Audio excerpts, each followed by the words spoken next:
수업. 안녕하십니까? 저 전도사님 혹시 PPT가 제가 누르면 되나요? 이렇게 누르면 바뀝니까? 바뀌는 건가요? 바뀌면 되는 거죠?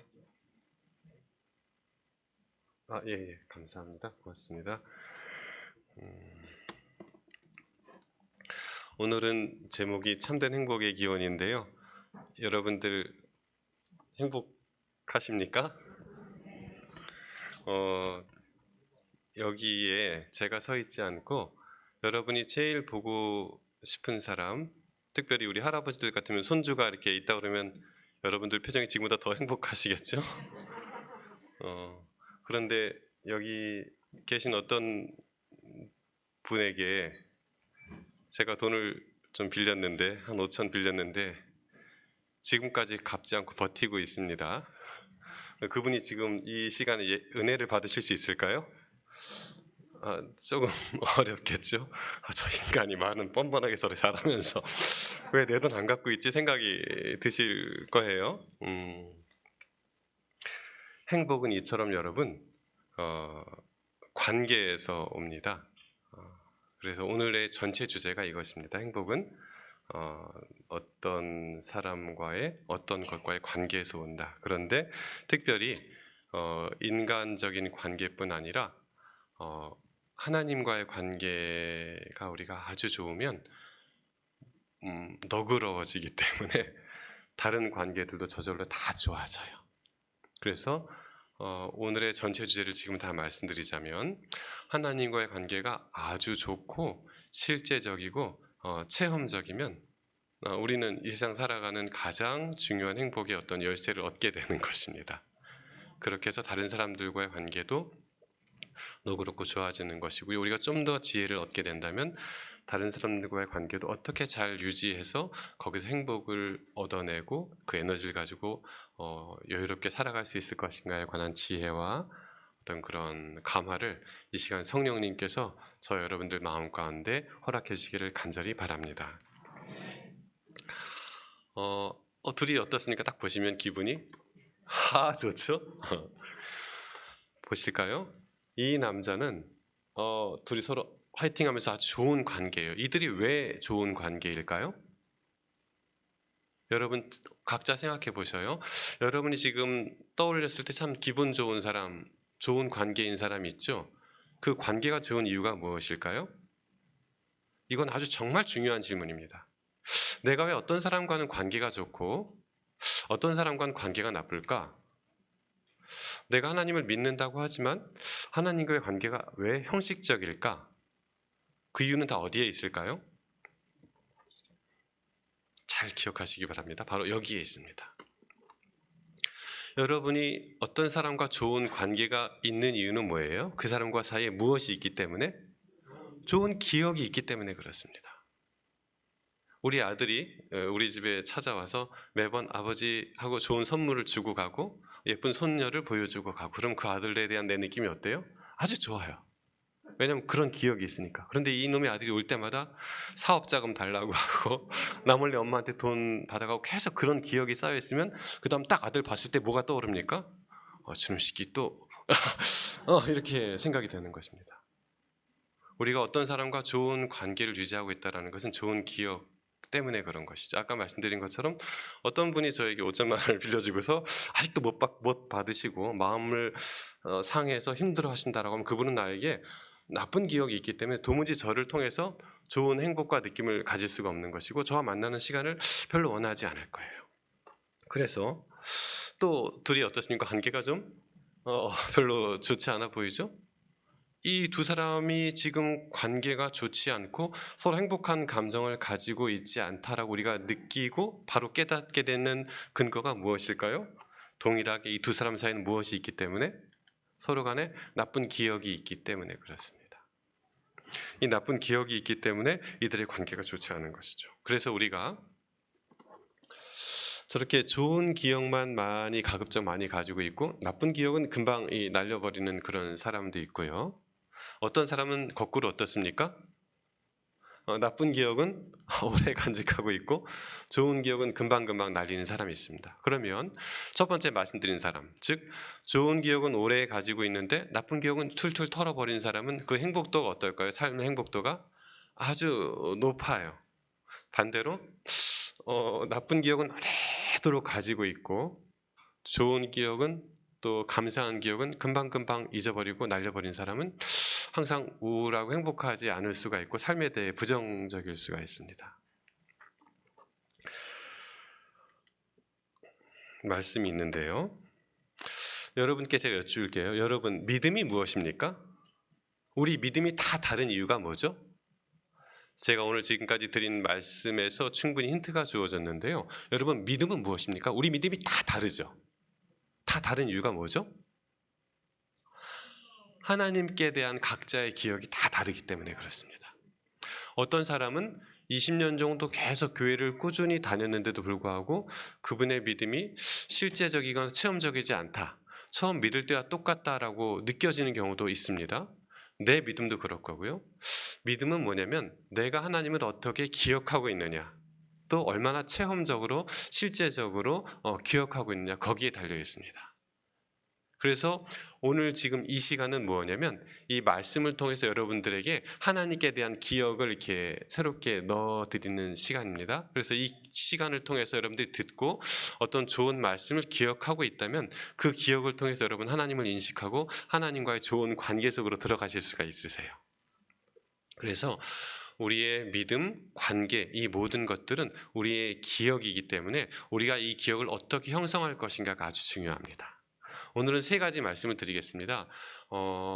참된 행복의 기원으로서 우리가 우리의 하나님을 만나가는 과정인데요. 첫 번째, 창조주 하나님을 만나고, 두 번째는 구속자 하나님을 만나고, 세 번째는 인도자 하나님을 만나시는 것입니다. 이런 어떤 일련의 소개를 통해서 여러분들이 하나님에 대한 기억, 예수님에 대한 기억, 성령님에 대한 기억을 지식적으로 가지시는 겁니다. 그리고 이 지식적으로 갖게 된 기억을 가지고 다음 한 주일 동안 실제 살아가시면서 그것이 진짜 내 기억이 될 수 있도록 한번 반응해 보는 것입니다. 약간 얼빵하게 생긴 그 변호사라는 사람이 나와서 안식일날 그 얘기를 했으니까 내가 실제 일요일날, 월요일날, 화요일날 살아가면서 내 실제 생활 속에서 그 기억에 따라서 한번 믿음을 발휘해 보는 것입니다. 어떻게 될까요, 여러분? 우리가 믿음을 발휘해 보는 그 용기를 한번 하게 되면 그 믿음을 발휘한 기억을 통해서 무엇이 더 강화가 됩니까? 내 믿음이 더 강화가 되는 것입니다. 오늘 우리 목사님께서 말씀하신 것처럼 이웃교회가 이 교회가 필요하다고 할 때 우리는 여러 가지 선택을 할 수가 있어요. 그렇죠? 그러나 우리가 목사님 말씀하신 여러분 모두가 동의하신 그 선택을 하고 그렇게 순종을 했을 때에 그분들이 우리 교회에 대해서 갖는 어떤 그 좋은 기억들, 좋은 인상들, 또 우리가 이렇게 남에게 사실 난방비 정도만 받고서, 이건 뭐 당연히 실비니까요, 받고서 이렇게 베풀고 빌려줬을 때의 어떤 그 선행에 따른 내 기억, 이것이 우리 삶을 더 풍요롭게 하고 더 너그럽게 하는 것이거든요. 그래서 성경은 바로 이런 것입니다. 우리에게 어떻게 하면 하나님께 대한 좋은 기억을 남겨둘 수 있을 것인가에 대한 책이 바로 이 성경인 것이죠. 저도 지금 안경을 쓰고 있습니다만 여러분 중에서도 꽤 안경을 쓰고 계신 분들이 많이 계신데, 안경을 쓰는 이유는 뭐죠? 우리가 좀 더 정확하게 보기 위해서, 정확하게 기억하기 위해서 그런 것입니다. 때로는 이제 잘 모르는 사람이 저것을 소경이 소경을 인도한다라고 주님께서도 말씀하셨는데요. 우리가 제대로 무언가를 인식하지 못하면 우리 주변 사람들에게도 좋은 관계를 형성할 수 있는 기억을 남기지 못하는 것이죠. 그래서 우리는 이제 두 가지 항상 선택을 할 수 있습니다. 그러니까 내가 원하는 바에 따라서, 내 이기적인 욕망에 따라서 상대방이 이 상황을 어떻게 기억하든지 관계없이 내가 원하는 대로 할 수 있습니다. 그것이 상대방의 자유의지와 무관하게 내 원하는 대로 하는 행동인데, 그렇게 됐을 때 그 결과는 어떨까요, 여러분? 스스로들 잘 아시죠? 우리가 지금 돌이켜 보실 수 있으세요. 나와 어떤 사람과의 관계가 혹시 좋지 않다라고 지금 기억하고 있다면 그 사람이 어떤 행동을 했든 내가 어떤 행동을 했든 우리 사이에 서로 좋지 않은 기억이 남도록 그런 행동이 분명히 있었습니다. 그러니까 그 관계가 안 좋아진 것이거든요. 그렇다면 내가 지금 그 모든 관계를 다시 회복하고 싶고 불편하지 않은 상태로 살아가고 싶다라고 한다면 이제는 어떤 기억을 만들어 놓으면 되는 것입니까? 좋은 기억을 만들 수 있도록 성령님의 도우심을 받아서 내 본성대로 맛있는 거 내가 먼저 먹고 내 이기심에 따라서 내 불안한 마음을 해소하기 위해서 내가 잔소리를 하는 것보다 자녀 앞에서 잔소리를 한번 참아주는 결단, 그것이 자녀에게 엄마에 대한 좋은 기억으로 이제 조금씩 바꿔 나갈 수 있는 그런 계기가 되는 것이죠. 우리 아내 여러분 마찬가지입니다. 남편이 양말을 훅훅 던져 놓아서 남편한테 야, 당신 또 왜 그래라고 자꾸 잔소리하신 기억이 있으실지도 모르겠는데요. 그 잔소리가 남편을 바꾸어 놓던가요? 좀 어렵죠. 그 잔소리를 통해서 남편 어떤 기억을 가지게 될까요? 아이고 저 마누라 또 같은 소리 내라는 기억을 갖게 되기 때문에 그 다음부터는 우리 여러분께서 여보라는 말만 나와도 또 잔소리 하는구나 라고 내가 기억을 하고 좋은 관계 형성에 제어가 됩니다. 그러나 과거와 달리 내가 항상 잔소리했는데 어느 날 딱 남편이 양말 던지는 모습 보고서 똑같이 잔소리를 할 것이 아니라 몇 초만 참아주는 겁니다. 한 5초 7초만. 그러면 남편이 어떻게 돼요? 불안하죠. 잔소리 나올 때 됐는데 왜 안 하지? 라고 하면서 과거의 기억과 다른 기억을 형성해 나가기 시작하는 겁니다, 여러분. 저와 여러분에게 사실 달려있는 것이죠. 우리는 지금까지 우리의 감정대로, 우리의 느낌대로, 아까 제 아내가 얘기한 것처럼 이 느껴지는 감정과 우리의 우울감 속에서 계속 해왔다면 이제는 다르게 액팅하고 다르게 띵킹하고 다르게 기억하는 것입니다. 그래서 어제 보신 것처럼 이제 우리가 어떻게 기억할 것인가에 대해서 말씀을 드릴 텐데요. 가장 기본적으로 나는 누구인가를 우리가 알게 됩니다. 행복은 그렇습니다. 우리가 만들어진 형상대로 회복해가는 것. 창세기 1장 26절 오늘의 가장 중요한 주제절이기도 한데요. 하나님이 이르시되 우리의 형상을 따라 우리의 모양대로 우리가 무엇을 만들고 사람을 만들고, 말씀드린 것처럼 하나님과 우리 사이에는 항상 가장 좋은 기억만 있었어요. 우리 부부 여러분도 맨 처음 결혼할 그때쯤의 기억을 다시 되살려 보시면 그때 기억은 어때요? 그때는 두 분 사이에 나쁜 기억이 전혀 형성되어 있지 않을 때인 것입니다. 그래서 여러분이 이렇게 말씀하시면 돼요. 우리의 과거의 모양대로, 우리가 결혼한 그때로 우리 다시 되돌아가자라고 한다면 두 분 사이에 나쁜 기억이 있지 않은 상태이기 때문에 지금부터 새롭게 좋은 관계를 시작하실 수가 있어요. 그런데 창세기 1장 26절 저 말씀 우리가 지금 읽을 때에 우리와 지금 하나님 사이의 관계는 사실은 어떻습니까? 나의 죄와 욕망과 어떤 잘못된 결단으로 인해서 많이 망가진 기억들이 있는 것이죠. 그때 주님께서 어떻게 말씀하시냐면 이렇게 내가 나의 형상대로 너를 만들었기 때문에 너가 어떻게 하면 우리의 관계가 회복된다? 너가 이 관계로 다시 되돌아오면, 좋은 기억을 만들면 관계가 회복된다라고 말씀하십니다. 유튜브에는 이제 이런 동영상을 넣을 수가 없다라고 해서 제가 이제 영상을 넣지는 못했는데요. 이것이 어떤 영상이냐면 슈퍼맨이 돌아왔다라는 어떤 프로그램이 있죠. 저기에 승재라는 아이가 있는데 이 아이가 아빠랑 같이 민속촌인가 놀러 갔어요. 근데 거기에 어떤 두 사람의 남자가 거지 복장을 하고 나타나서 얼씨구 하고 들어간다 하면서 내가 너무 배가 고프다고 두 사람이 이 아이에게 말을 하는 것입니다. 그때 이 승재가 이렇게 있다가 너무 이제 갑자기 불쌍한 마음을 가지게 되고, 그 다음 저 거지 아저씨들에게는 아무도 도움되지 않는 입장권을 주는 것입니다. 이거라도 어떻게 해서 이렇게 뭐 먹으라고. 사람의 마음속엔 뭐가 있는 것입니까? 저 아이에게 아빠가 그렇게 하라고 가르쳐주지 않았음에도 불구하고 불쌍한 사람을 봤을 때 동정하는 마음이 들고 또 이렇게 도와주고 싶은 그런 마음이 있는 것입니다. 저와 여러분의 마음에도 저 아이와 같은 마음이 다 있었어요. 그렇죠? 근데 우리가 좀 더 나이가 들고 책임져야 될 때가 되면서부터는 내가 무언가를 챙기지 않으면 안 돼라는 이런 마음 때문에 우리 마음들이 점점 긴장되고 좁아지고 민감해졌지만 사실 주님께서는 그렇게 말씀하지 않으십니다. 너가 나의 형상을 회복한다면 저 어린아이처럼 살아갈 수 있다라고 생각을 말씀하고 계시거든요. 사실 저도 그렇습니다. 제가 판사로 있을 때는 국가에서 주는 이제 월급을 받느라고 재산을 이제 형성하기가 뭐 쉽진 않았지만 변호사 일을 하면서 재산들을 형성해 나가고 막 이렇게 부를 축적하고 하더라도 그 모든 것이 누구의 것입니까? 전적으로 하나님의 것이고 저는 오로지 청지기에 불과할 뿐인 것입니다. 그러니까 실은 아까 제 아내가 잠깐 안식일 학교 시간에 얘기한 것처럼 한 친구가 저에게 와서 이제 본인의 집이 명도 소송을 당하게 되었다. 어떻게 내가 조정을 하면 좋겠냐. 제가 법적 조언을 하고 끝난 것입니다. 그런데 이렇게 제가 집에 와서 생각해 보니까 그 다섯 식구가 이제 조정을 끝나고 집을 나가게 되면 갈 곳이 없는 거예요. 이 친구는 저랑 친한 친구는 아니었지만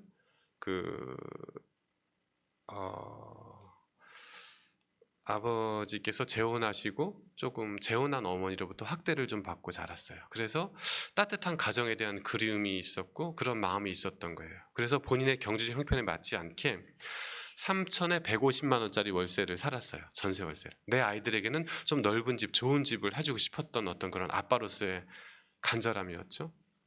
사실 정상적이라면 그렇게 하지 않는 것이 맞지 않겠습니까? 좀 좁은 곳, 150이라는 돈을 달마다 월세를 내면서 사는 거예요.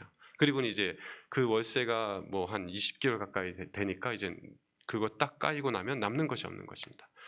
저도 그래서 그날 밤에 와서 아내랑 같이 고민하다가 내가 부가 있구나. 근데 형제가 궁핍하네. 어떻게 가만히 있을 수 있지? 하고 이제 생각을 했어요. 그리고 처음에는 이제 한 3천에 80 정도 되는 정도로 월세를 얻어주면 되겠다 생각을 했어요. 제가 큰 돈을 주긴 어려우니까. 그래서 이제 그날 그렇게 마음 결정을 하고 아내한테 허락을 받고 월세까지는 허락을 받고 이렇게 누워 잠을 자는데 하나님께서 말씀하시는 거예요. 야, 그 친구가 80만 원은 낼 수 있겠어? 라고 계속 말씀을 하시는 거예요. 저는 주님 3천만 원 제가 보증금 주고 이 정도면 되지 않습니까? 하고 또 껌뻑껌뻑하고 자는데 이게 아닌 거예요. 그래서 어쩔 수 없이 이제 한 1억 6천 정도 되는 돈을 가지고 이제 전세를 얻어주게 되었던 것이죠. 말씀드린 것처럼 워낙 곳곳에 빚이 많은 거예요. 그러니까 여러분 혹시 경험해 보셨는지 모르겠는데 내가 빚이 아주 많으면 채권자들이 나에게 재산 명시 신청을 하게 됩니다. 내 재산이 얼마인지 다 법원에 내라고. 그래서 이 사람이 법원에 가서 적어내면서 그 전세 보증 채권이 자기 것이 아닌데도 불구하고 자기 것인 것처럼 적어낸 거예요. 그러니 그 채권자들이 온갖 집으로 문서를 다 보낸 거예요. 집주인한테. 너 주면 안 돼. 너가 살고 있는 이 집 임차인이 내 채무자야. 아마 좀 이 할아버지가 이게 너무 정신이 없어가지고 그 아들인 한의사를 통해서 연락이 온 거예요. 너무 이게 뭐냐. 그래서 제가 아까 말씀드린 것처럼 제가 정중하게 사과드리고 정말 죄송하더라고요. 그래서 이런 죄송한 마음을 다 제가 담아서 원하신 대로 금액을 말씀하시면 제가 한 푼도 깎지 않고 다 사겠습니다. 죄송합니다로 말씀드렸더니 할아버지께서 장로님께서 나중에 이제 편지 오기를 내가 교회에서 수십 년간 이제 선한 사마리아인의 설교를 들었지만 그렇게 살아가고 있는 사람은 처음 봤다라는 말씀을 하셨어요. 그리고는 이분이 정말 저는 그 각오를 했어요. 이분이 그게 한 2억 3천 4천 정도가 실거래가 정도였는데 한 3억 정도 부르더라도 내가 어쩔 수 없이 사야겠구나라는 각오를 하고 저는 왜냐면 이 돈은 제 돈이 아니니까 오로지 하나님 거니까 저 아이처럼 그런 마음으로 그냥 정말 솔직하게 말씀드렸어요. 그런데 그분이 정말 하나님의 성령께서 또 양심을 또 일깨우셔서 정말 그 시세 그대로 500만 원도 올리지 않고 2억 3천 정도면 내가 팔겠다 하셔서 내가 감사한 마음으로 사고 이제 그 가족들이 이제 뭐 6년, 7년, 8년 이렇게 쭉 거기서 살면서 이제 그 3명의 아이들이 안정적으로 자라가는 모습을 볼 수 있었던 것이었습니다. 그래서 원치 않게 제가 다주택자가 되었죠. 그거 말고도 또 이제 이제 한 목사님 또 사실 집이 필요해서 또 원치 않게 또 집을 하나 사게 되고 그런 게 있었는데 보니까 되게 이제 저희 변호사 동료들이 볼 때는 되게 바보 같은 재테크를 하고 있는 거예요. 이해가 되지 않는. 그러나 하나님, 남들이 보지 못하는 하늘을 보고 있으니까 이것이 너무나 당연하고 자연스럽고 그런 것이죠. 그래서 우리의 앞길을 주님께서 분명히 책임져 주십니다, 여러분.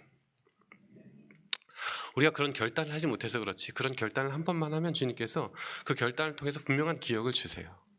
그럼 그 기억이 우리의 믿음이 되는 것이고 그 살아있는 믿음, 체험적인 믿음을 가지고 우리가 조금 더 어려운 순종을 할 수 있는 것입니다.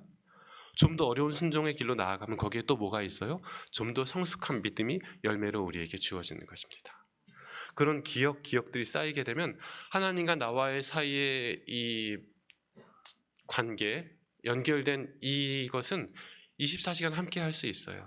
우리가 바로 이 아이와 같이 우리 가진 모든 것을 쉽게 이렇게 나눠주는 그런 행동까지 나아갈 수 있는 것이고 그것이 바로 하나님께서 원하시는 것, 우리의 형상을 따라 우리의 모양대로 우리가 사람을 만들었으니까 너희가 바로 이 형상을 회복하렴 이라고 우리에게 오늘도 호소하고 계시는 것입니다.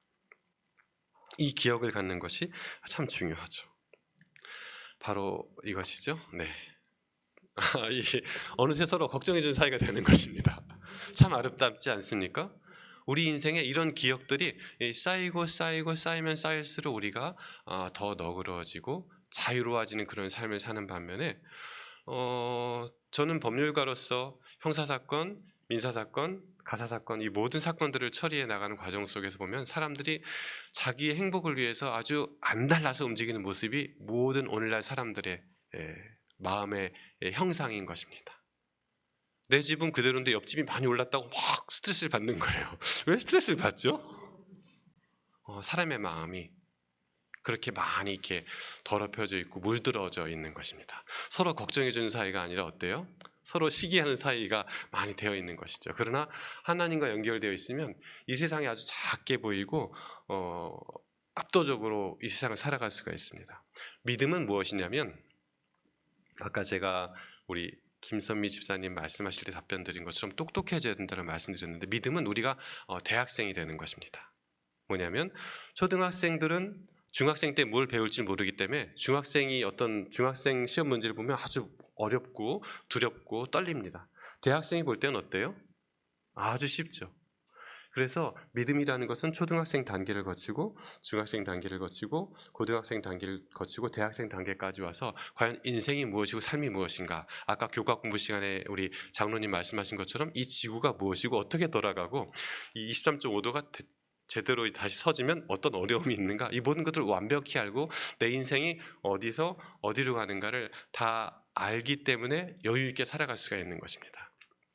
삶이란 여러분 별것이 아니고요, 시간으로 이루어져 있는 것인데 우리가 이런 아름다운 기억으로 시간을 채워져 가는 것이 가장 아름답고 복되고 거룩하고 행복한 삶입니다.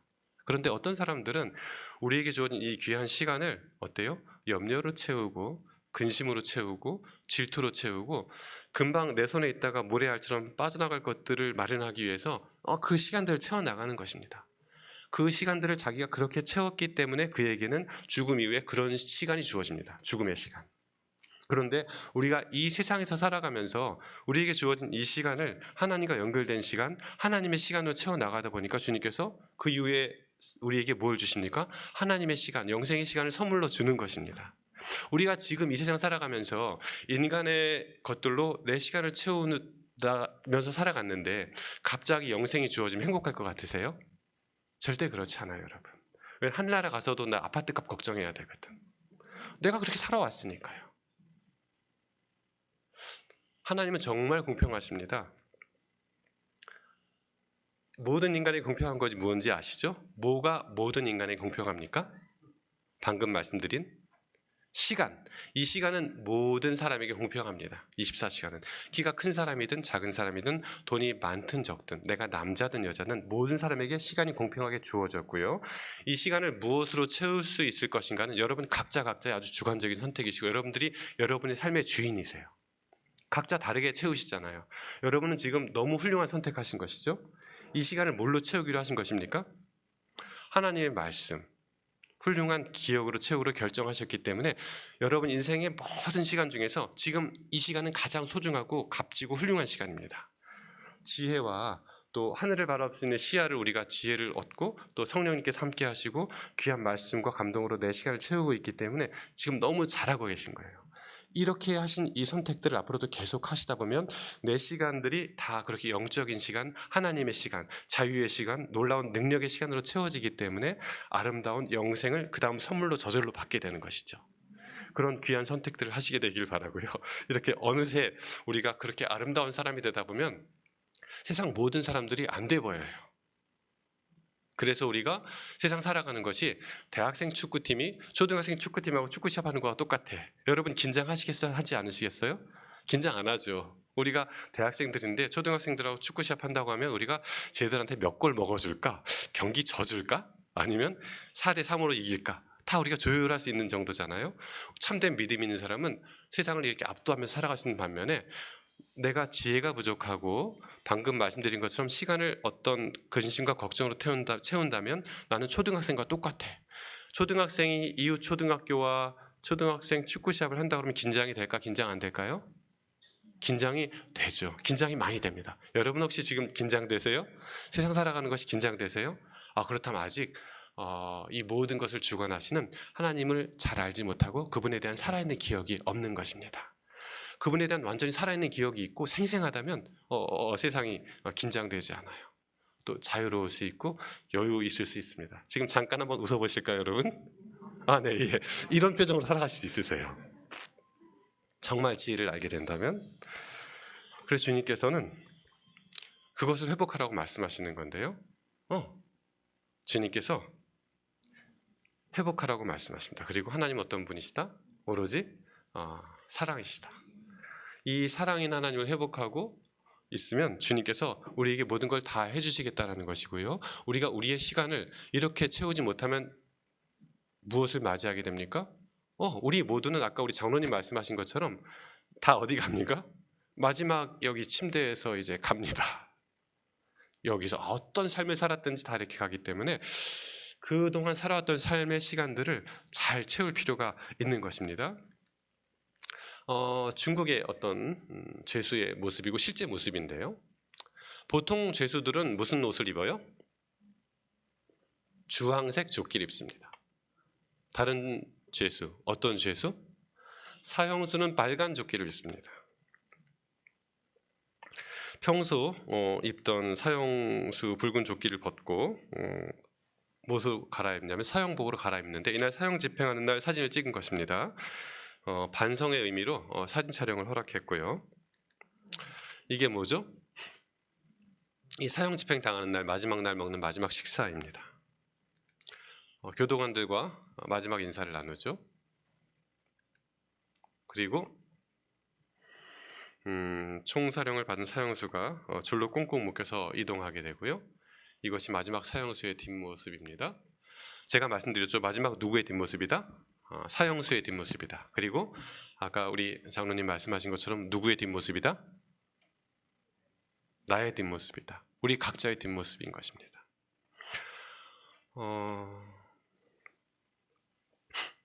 저는 제가 법률가인 것을 참 하나님께 감사했습니다. 저는 이제 고등학교 2학년 때 처음 하나님을 만나게 되었어요. 그러니까 세상에 이런 삶보다 가치 있는 삶이 없는 거예요. 그래서 저는 신학교를 가고 싶었어요. 그래서 제가 신학과를 가기로 하고 계속 공부했는데 저희 때만 해도 학력고사 시험을 보고 그 점수를 가지고 대학에 집어넣는 거였는데 저희 아버지께서 반대하시는 겁니다. 너 형이 신학과를 다니니까 너는 딴 데 가라. 그래서 저는 아버지 난 딴 데를 별로 생각해 본 적이 없는데요 라고 얘기했는데 어느 눈 내리는 겨울에 이제 제가 의도하지도 않게 우리 아버지랑 우리 형이 눈 내리는 겨울날 제 원서를 가지고 고려대학교를 갔어요. 성북구, 우리 같은 성북구죠. 고려대학교에 가서 법대에 원서를 넣으셨어요. 그리고 저는 고대 법대에 강제 입학당한 사람이었습니다. 제가 얼마나 이제 오랫동안 방황을 했겠습니까? 그래서 저는 이제 특별히 제가 입학했던 때가 1987년도여서 87년도 6월 항쟁 노태우 전두환 이때 마지막 그때였기 때문에 막 학교에 돌이 날아다니고 막 페퍼포그 바바바바박 쏘는 거, 사과탄, 또 표현이 그렇지만 지랄탄이라는 것도 있습니다.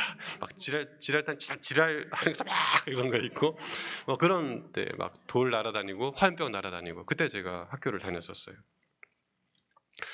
그러면서 이렇게 시간을 보냈는데요. 그 시간 동안 정말 어떻게 해야 할지를 모르겠더라고요. 그래서 1년 한 반 정도 되었을 때야 비로소 학교 도서관이 어디 있는가를 알 정도로 학교를 제대로 다니지도 못하고 막 방황했었거든요. 그때 주님께서 저에게 성경 공부할 수 있도록 해주시고 내 삶이 어디로 가고 앞으로 내가 어떻게 살아왔고 어디로 가는가를 알려주셨어요. 그래서 이제 이 삶을 선택하고 이제 또 순응하면서 신앙생활을 다시 시작했는데요. 제가 그래서 이제 법률가가 그렇게 해서 된 것입니다. 원치 않게. 저기 적혀 있는 것은 어떻게 되어 있어요? 안타깝지만 죄를 지었으면 죄값은 치러야 하는 법이다라고 되어 있는데요. 최근에 사회면, 신문 사회면 같은 거 보시면 어떻습니까? 아주 파렴치한 일들이 많이 벌어지죠? 그런 것들을 보시면 여러분들은 어떤 마음을 갖게 되죠? 이 사람은 어떻게 돼야 된다? 이 사람은 처벌받아야 된다. 뭐 N번방이라는 거 들어보셨습니까? 뭐 여자들의 사진을 막 올려놓고 막 공개해서 그들의 인생을 파괴하는 것들, 또 사기, 또 뭐 여러 가지 많은 알 수 없는 이제 여러분들 앞에 이미 제가 이렇게 말씀드리기가 민망할 정도의 많은 잘못들이 이제 나는데, 여러분들 그런 뉴스를 보면서 어떤 생각을 하시죠? 죄는 반드시 그 대가를 치러야 한다라고 우리가 비난하잖아요. 그렇죠? 마치 가늠한 여인 앞에서 돌을 들고 있는 사람들처럼. 근데 우리가 우리 마음에 손을 얹고 이렇게 가슴에 손을 얹고 생각해 보시면, 나는 그 대가를 치르지 않아도 될 만큼 그렇게 살아오셨을까요? 어때요?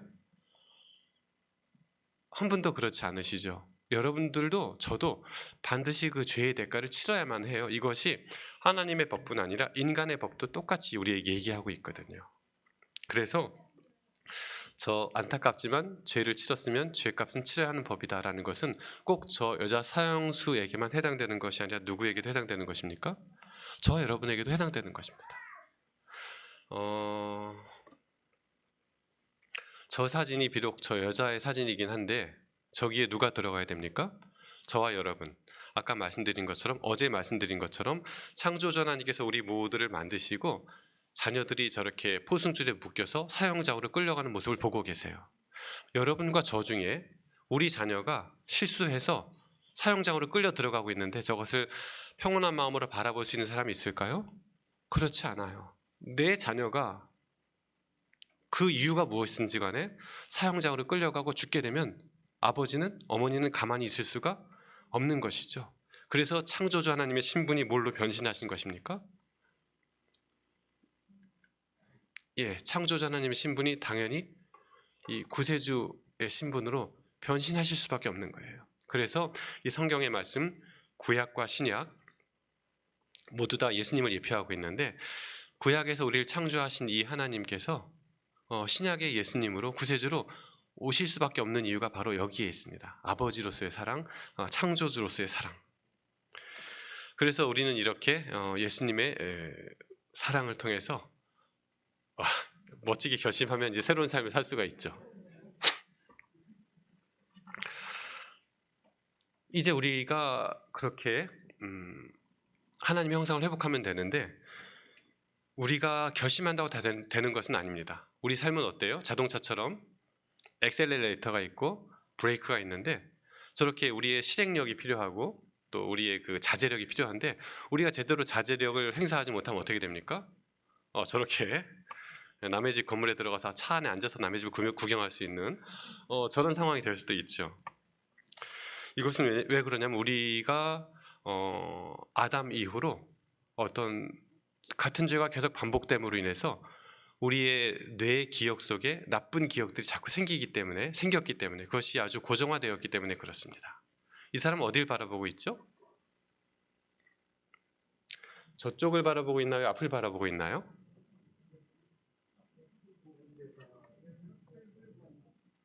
좀 어렵다, 그죠? 네, 진짜 어렵네요. 저렇게 다른 사람이 바라보는 것과 내가 바라보는 것이 다르게 우리 각자가 살아왔던 그런 과거들이 있습니다. 저도 보면은 이 모든 죄의 기억들이 쌓여서 우리가 중독이 되는 것이고요. 내가 중독되었다고 인정할 때 비로소 우리가 나쁜 기억들을 떨쳐버리고 새로운 삶을 살 수가 있습니다. 제가 여기 가까운, 과거에는 북부지방법원이 여기 태릉입구에 있었습니다. 제가 거기에 근무했었는데요. 의정부지방법원에 근무했다가 이쪽 북부법원으로 왔었는데, 거기 제가 형사재판을 담당하고 있었어요. 그때 저렇게 예쁘게 생긴 여자 고등학생이 잡혀왔더라고요. 근데 우리나라는 이제 모든 세계 법이 그렇지만 좀 관대해서 학생들에게는 엄벌하지 않거든요. 근데 여고생이 저 정도로 잡혀왔다라는 것은 꽤 반복되었거나 중한 잘못을 저질렀거나입니다. 이것은 제가 TV에서 연속극에서 가져온 것이기 때문에 초상권에 문제 없으므로 염려하지 않으셔도 괜찮습니다. 탤런트는 죄수복을 입어도 예쁘네요. 그 여고생이 왜 이제 저렇게 입고 법정에 서게 됐는가 봤더니 바로 이것 때문이었습니다. 여러분, 이게 뭐죠? 우리 차 운전하시는 분들 라디오에 자주 들으시죠? 국민연료, 선연료하고 이제 나오는 그 선연료예요.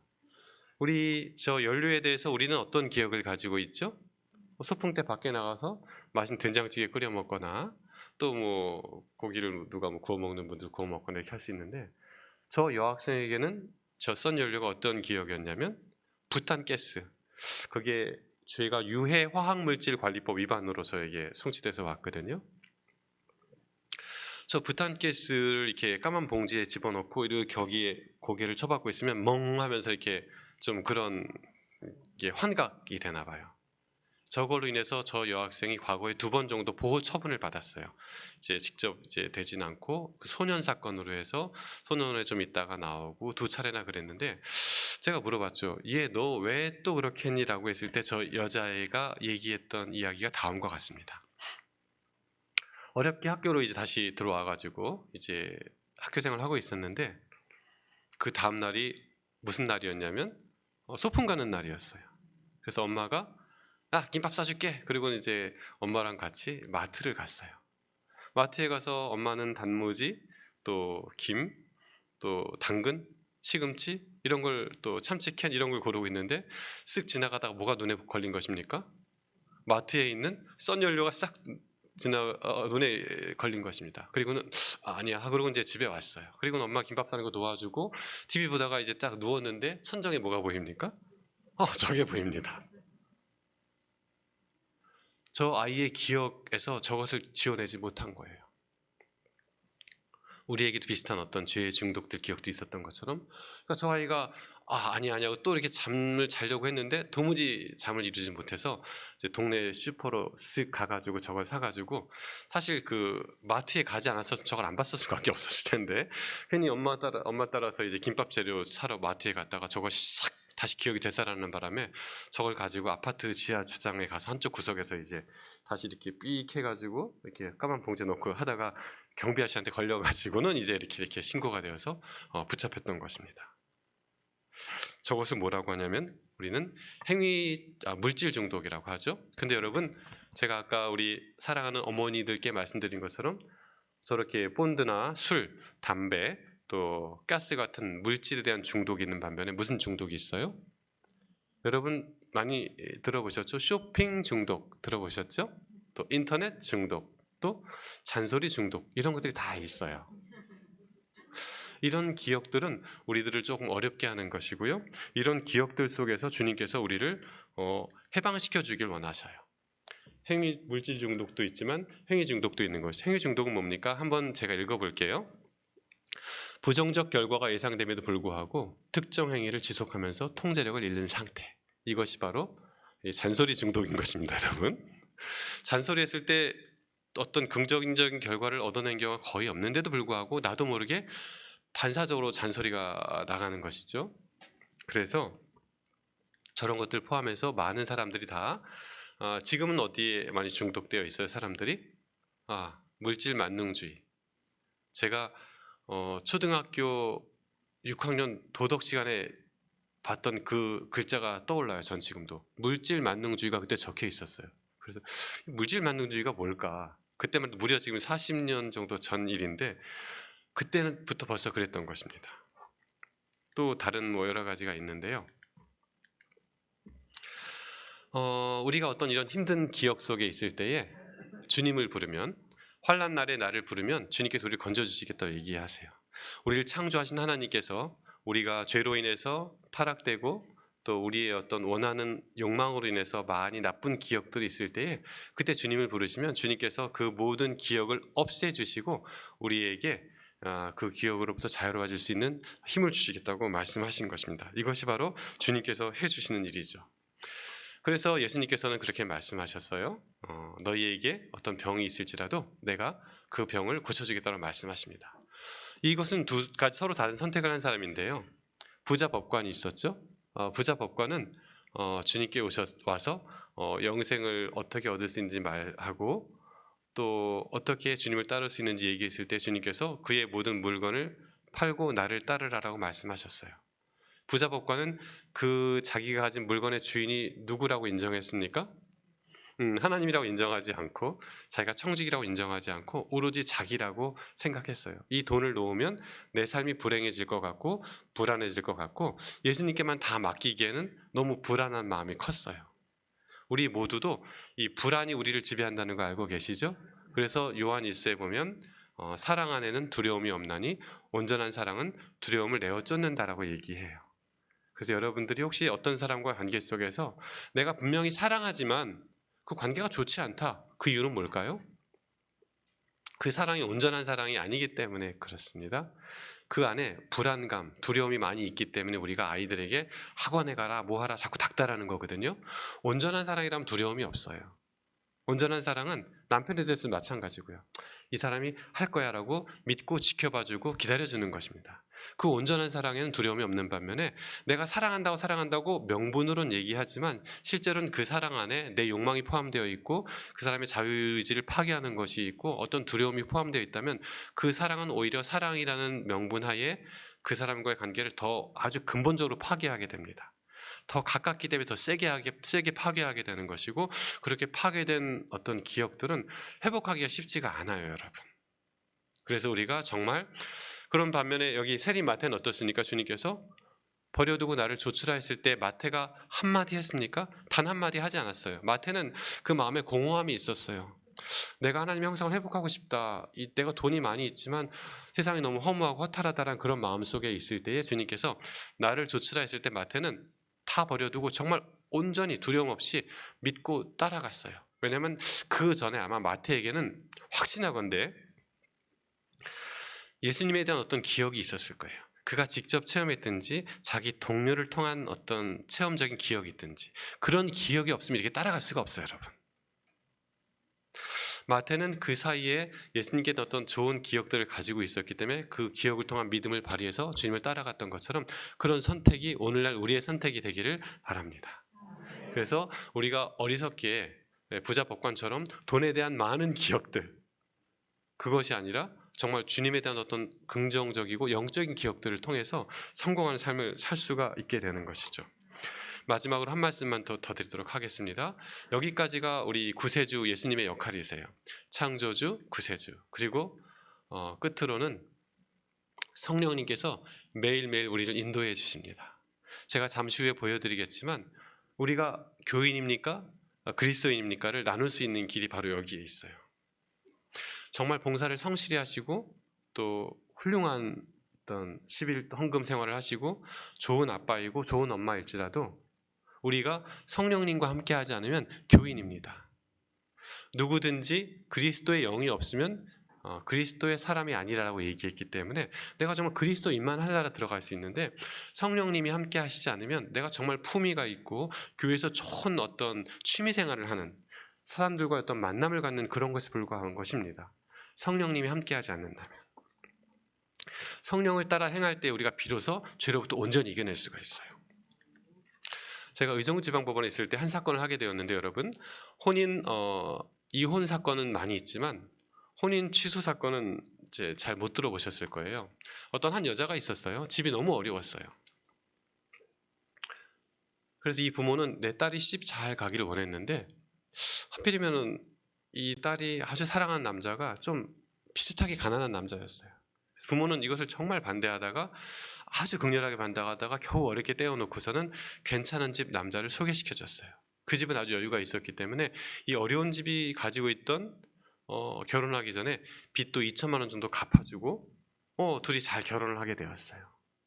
다행히 이제 그 집이 그 남자가 3대 독자였는데 결혼해서 아주 옛 표현대로 떡두꺼비, 떡두꺼비인지 모르겠는데 떡두꺼비 같은 아들을 낳아서 우리 여러분 3대 독자 집에 내 딸이 시집가서 아들을 탁 쳐 낳아서 얼마나 흐뭇하고 좋겠습니까, 어머니 여러분. 그래서 이제 아주 잘 살고 있었어요. 그런데 이 손주가 4대 독자죠. 이 아이가 어느 날 어린이집인지 유치원인지 놀다가 다쳤어요. 다쳐가지고 병원에서 급하게 수술을 좀 해야 됐는데 이제 그때만 해도 이제 휴대폰이 없었을 때였거든요. 삐삐는 있고 휴대폰은 다 보급되어 있지 않았을 텐데 이제 집에 연락이 잘 안 되니까 이 아버지 직장으로 연락이 왔습니다. 그래서 아버지가 가서 수술 동의하고 이렇게 하고 딱 보니까 어때요? 혈액형이 자기랑 맞지 않는 거예요. 아이 혈액형이. 이게 어떻게 된 거죠? 봤더니 이 여자가 결혼하기 일주일, 열흘 정도 전에 과거에 사귀었던 그 남자를 마지막으로 만나고 온 것이죠. 그리고는 이제 결혼하고서 신혼여행 갔는데, 모르겠어요. 여자분이 알았는지 몰랐는지 지금도 모르겠는데, 여자분들 아세요? 하여튼 허니문 베이비인 줄 알고 아이를 낳고 살아온 거예요, 지금까지. 이제 그 사건이 저에게 벌어진 것입니다. 이 남편 입장에서는 내가 이 여자가 나랑 결혼할 때 임신한 상태였다. 그래서 나는 이 여자가 그런 상태였다면 결혼을 아예 하지 않았을 것이기 때문에 난 이혼이 아니라 혼인 취소해달라. 내 호적에 빨간 줄 긋고 싶지 않다. 이 혼인 아예 없었던 것이다. 이렇게 소송이 들어온 것입니다. 이 소송을 진행하는 과정에 아주 좀 어려운 소송이죠. 누가 제일 고통스러웠을까요? 누가 제일 고통스러웠냐면 바로 이분이세요. 이분.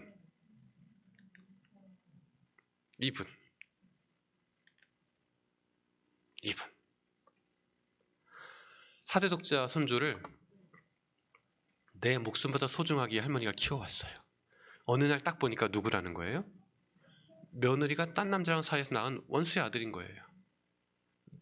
내 손주가 아니라. 여러분 그러면 아이고 이놈이 딴 남자 아이네, 그리고 바로 딱 내보낼 수 있을까요? 안 돼요. 4, 5년 동안 이렇게 살아왔기 때문에 내 몸과 마음이 따로 노는 거예요. 내 마음은 어때요? 이제 뭐 해야 되겠다? 관계를 끊어야 되겠다. 정리해야 되겠다. 안 되니까. 얘는 내 손주가 아니니까. 몸은 어때요? 그게 안 되는 거예요. 그날도 데리고 자는 거예요. 이 예쁜 애를 어떻게 내가 당장 끊어낼 수 있겠어요, 여러분? 마치 무엇과 같이? 여러분과 제가 그동안 익숙하게 사랑해왔던 죄와 같이 이 할머니가 도저히 이걸 끊을 수 없는 거예요. 제가 판결하기엔 좀 적절하지 않은 사건 같아서 다 부르고 조정을 통해 잘 끝냈어요. 할머니 얘기를 한참 들어드렸어요. 그리고 재판이 끝나고서 한 2달 정도 있다가 편지가 저에게 날아왔어요. 이 할머니에게서 날아온 편지였는데, 이 할머니가 당신의 남편이 죽었을 때도 이렇게 고통스럽지 않았다 얘기해요. 내 아저씨가 죽었을 때도 사망했을 때도 이렇게 힘들지 않았는데 이 사건이 자기 인생에 있어서 가장 힘들었던 사건이라는 거예요. 내가 가장 사랑하는 내 아이가 원수의 아들이고 내가 얘하고 헤어져야만 했을 때, 그때 판사님께서 자기 얘기를 충분히 들어주시고 그렇게 자기가 너무 큰 위로가 되었고, 이제 자기가 편지 보내기 전날 어제 이 아이의 모든 짐을 다 싸고 이제 그 사이에 그동안 갖고 있었나 봐요. 여전히 이제 옷 사고 책 사고 거기다가 이제 돈 조금 이렇게 봉투에 넣어서 아이 엄마한테 우편으로 다 소포로 보내고서 다 정리했다. 이제 그리고 이제 조금 안정된 마음으로 감사의 편지를 드립니다라고 하고 저 할머니한테서 저에게 편지가 왔어요. 여러분 어때요? 한번 우리 여기서 투표를 해볼까요? 저 할머니가 저 아이를 그래도 계속 키워야 될까요? 아니면 보내야 될까요? 그래도 길은 정이 있는데 키우는 게 인간적으로 맞다라고 한번 생각하시면 한번 손 들어보세요. 그렇죠. 아이고 그냥 마음 약하신 분들 손이 쑥쑥 올라오시네. 네네. 근데 그래도 보내는 게 맞다 생각하시면 손 들어보세요.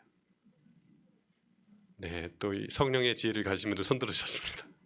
저 할머니가 처음 당장은 헤어지기 어려워요. 너무너무 어렵죠. 죽을 것 같이 힘들죠. 남편 죽을 때 더 힘들다고 그랬으니까. 이 아이가 초등학생이 되고 중학생이 되고 사춘기가 되고 고등학생이 되고 이때도 여전히 잘 내가 데리고 키우길 잘했다고 생각할까요? 그렇지 않아요. 자라나면 자라날수록 자기가 어떤 존재인지 알면 알수록 할머니한테 오히려 왜 나를 데리고 있었냐고 오히려 더 원망하죠. 마치 무엇과 같이? 여러분과 제가 지금 사랑하고 있는 죄와 똑같이. 여러분과 제가 지금까지 사랑하고 있는 끊어내지 못한 죄들이 있을 거예요. 그렇죠? 이 죄가 지금은 편안하고 좋고 내가 잔소리하고 내가 TV 보는 습관, 내가 염려 많이 하는 습관, 근심하는 습관, 이런 것들이 죄지만, 하나님을 불신하는 죄지만 너무 익숙한 거예요. 내가 불안해하지 않기가 어려워. 그렇죠? 이게 익숙하니까 편안해요. 그러나 언젠가는 그 죄가 자라서 저희를 잡아먹을 거예요. 이 아이가 고등학생, 중학생이 돼서 나를 때릴 거예요. 할머니를. 쉽지 않지만 헤어지셔야 돼요. 그것을 누가 도와주십니까? 성령님이 도와주십니다. 죽으라고 얘기하잖아요. 주님께서 거듭나지 아니하면 여러분 죽으셨습니까? 성령님 이걸 도와주실 거예요. 죽지 않으면 죄 때문에 죽으시게 돼요. 죄에 잡아먹히게 되고 우리 모두가 하늘나라 가서 행복하게 살 때 여기 남겨지시게 돼요. 누구의 도움을 받으셔야 돼요? 성령님 도움 받으셔야 돼요. 이런 역할을 주님께서 해주십니다. 그렇지 않으면 뭡니까? 우리가 죽지 않으면 헬, 지옥이고요. 우리가 이제 죄에 대해서 죽고 저 아이와 너무 힘들지만 할머니가 결국 헤어졌어요? 헤어졌습니다, 여러분. 너무 힘들지만 헤어졌습니다. 남편 죽을 때보다 더 힘들었지만 헤어지고 보냈어요. 정리했어요. 그렇게 우리가 할 때만 비로소 헤븐, 천국에 갈 수 있는 것입니다. 그래서 정리하자면 우리 속에 하나님의 영을 반드시 모시고 살아야 돼요. 그래야 우리가 죄와 이길 수 있고 분리할 수 있고 중독에서 벗어날 수가 있는 것이고 이것을 주님이 도와주십니다. 이 그리스도의 영이 우리를 도와주실 거예요. 이 성령님 여러분 그냥 왔다 갔다 한 존재가 아니라 창세기에 분명히 적혀 있어요. 뭐라고 적혀 있냐면 창세기 1장부터 계신 분이세요.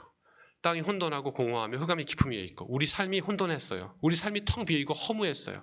우리 삶이 너무 어둡고 근심 걱정이 가득 찼어요. 그때 누가 계십니까? 성령님이 여전히 우리 삶 위에서 운행하고 계십니다.